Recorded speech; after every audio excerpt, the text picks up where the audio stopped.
তারা শয়তানের পরাভূত হয়ে গেছে, শয়তানের কন্ট্রোলে চলে গিয়েছে। শয়তান তাদেরকে তার হাতের মুঠোয় নিয়ে নিয়েছে। জিকির না করা অর্থ হলো শয়তানের কন্ট্রোলে চলে গেছি, নাউযুবিল্লাহ। আজকে আমাদের বিষয় হচ্ছে কিভাবে আমরা আল্লাহ রাব্বুল আলামিনের জিকিরকে স্মরণ রাখতে পারি, ভুলে না যাই। আমাদের জিহ্বার মধ্যে আল্লাহ তাআলার জিকির চলতে থাকে বিভিন্ন সময়ে বিভিন্ন উপলক্ষে। আল্লাহ তাআলা বলেছেন আমাদেরকে বেশি বেশি করে জিকির করতে। সূরা আহজাবের 42 নম্বর আয়াতে তিনি বলেছেন, হে ঈমানদারগণ, খুব বেশি বেশি করে আল্লাহ তাআলাকে স্মরণ করো। আসলে আমাদেরকে দুনিয়ার ব্যস্ততা, কাজকর্ম, ঘরবাড়ি, সংসার সব কিছু আমাদেরকে অনেক ব্যস্ত করে রাখে, যার ফলে যে জিকির পরিমাণ আল্লাহ তাআলা আমাদের কাছে চান এবং এতগুলো আয়াতে বেশি বেশি করে আল্লাহকে স্মরণ করতে বলেছেন, জিকির করতে বলেছেন, সেটা আমাদের মিস হয়ে যায়। আর আজকালকার জামানায় তো আরও অনেক কিছু আছে, যে আমাদের এই মোবাইল ফোন জাতীয় জিনিসের মধ্যে যা কিছু আছে, আগে যা কিছু জিকির করার সুযোগ হতো এখন বোধহয় সেটাও গায়েব হয়ে যাচ্ছে আস্তে আস্তে। তো এই যে গাফলতের মধ্যে আমরা আছি, এই বিষয়ে কিভাবে আমরা সচেতন হতে পারি, এটাই আজকে আমাদের মূল উদ্দেশ্য। সূরা আলে ইমরানের 41 নম্বর আয়াতে আল্লাহ তাআলা বলেছেন যে তোমরা বেশি বেশি করে তোমাদের রবকে ডাকো, সকাল সন্ধ্যায় তার তাসবিহ আদায় করো, তার প্রশংসা করো। সকাল সন্ধ্যায় যে কতগুলো জিকির আছে আপনারা জানেন, আসবাহানা ওয়া আমসাইনা, এই জিকিরগুলোকে বেশি করে করা। আর যারা বেশি করে জিকির করবে, আল্লাহ তাআলা সূরা আহজাবে তাদের ব্যাপারে বলেছেন বেশি বেশি করে জিকির করে যে সমস্ত মহিলা এবং পুরুষ, তাদের জন্য আল্লাহ তাআলা অনেক বড় পুরস্কার রেডি করে রেখেছেন। এই যে নামাজ পড়ি আমরা, এটা উদ্দেশ্য তো আল্লাহকে স্মরণ করা। কোরআন তেলাওয়াত এটাও একটা জিকির, বড় জিকির।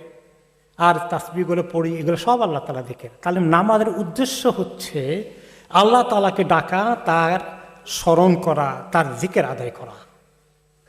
একটা হাদিসে তিনি বললেন যারা মুফাররিদুন, যারা ইউনিক, যারা অনন্য, তারা সবার আগে পৌঁছে গেল। সবার আগে পৌঁছে গেল। সবার আগে কোথায় পৌঁছে গেল? আল্লাহর সন্তুষ্টির দিকে, জান্নাতের দিকে। জিজ্ঞেস করা হলো কারা সবার আগে পৌঁছে গেল ইয়া রাসূলুল্লাহ? বললেন যে সমস্ত পুরুষ এবং নারীগণ অনেক বেশি জিকির করে তারা সবার আগে পৌঁছে যাবে, বাকিরা পেছনে পড়ে থাকবে।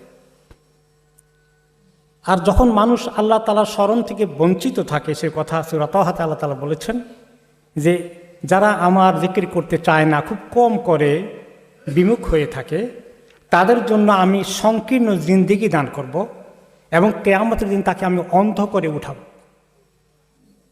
দুটো শাস্তির কথা এসেছে জিকির না করলে।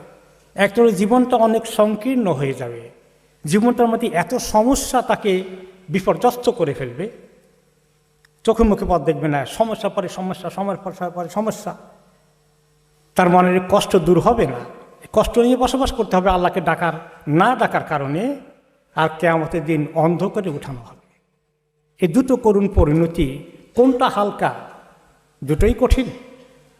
আর এই দুটো খারাপ পরিণতি থেকে আল্লাহ বাঁচাবেন আমাদেরকে আল্লাহ তাআলাকে ডাকার মাধ্যমে। তিনি বলেছেন যে কেন জিকির করে না, আল্লাহকে ডাকে না, ভুলে যায়? কারণ শয়তান তাদেরকে তার হাতের মুঠোয় নিয়ে নিয়েছে। তারা শয়তানের পরাভূত হয়ে গেছে, শয়তানের কন্ট্রোলে চলে গিয়েছে। জিকির না করা অর্থ হলো শয়তানের কন্ট্রোলে চলে গেছি, নাউযুবিল্লাহ। আর জিকির করলে শয়তানের কন্ট্রোল ছুটে যায়, সে আর সুবিধা করতে পারে না। আমরা অনেকেই বলি আহারে একটু আমল করতে চাই, আহারে একটু নামাজটা ঠিকমতো পড়তে চাই, জামাতটা ধরতে চাই, খালি মিস করি আফসোস করি। কারণ কি? শয়তানের খপ্পরের ভিতরে আছি আমরা। আর জিকির করতে থাকলে আল্লাহ তাআলা এটা আমাদেরকে মুক্ত করে দিতেন।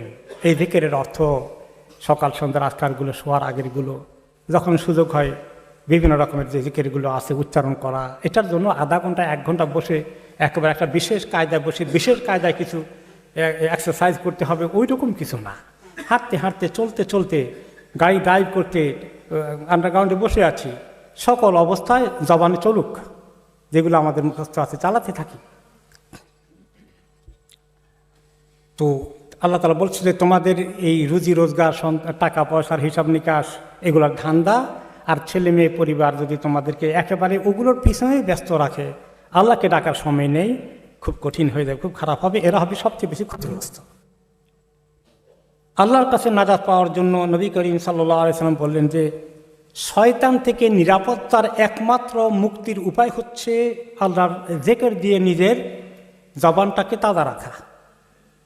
যখনই মানুষ আল্লাহর জিকিরে ব্যস্ত থাকে শয়তান তাকে বেশি ধোঁকা দিতে পারবে না, আর যখন সে গাফিল হয়ে যায়, জিকির নাই, তখন শয়তান তাকে সহজেই ধোঁকা দিয়ে ফেলবে।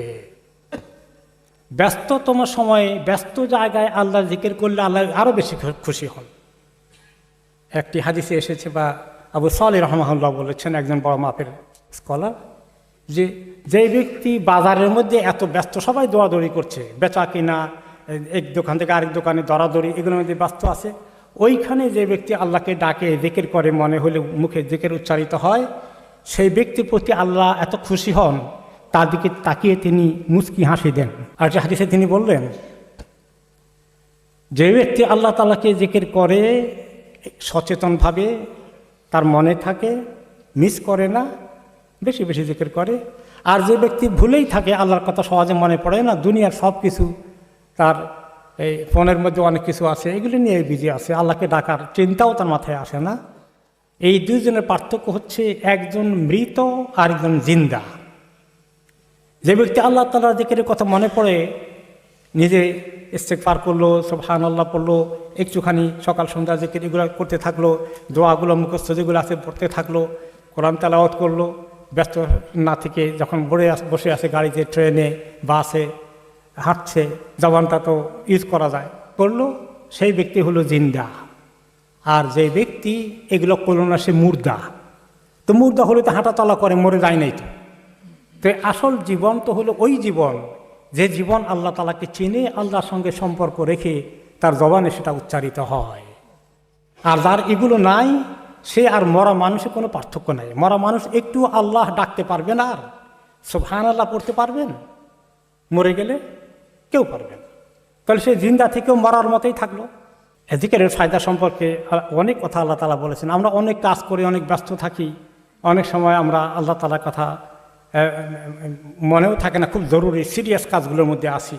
যত সিরিয়াস কাজ থাকুক, কোনো অবস্থাতেই জিকির যেন বেশি মিস না হয়ে যায়।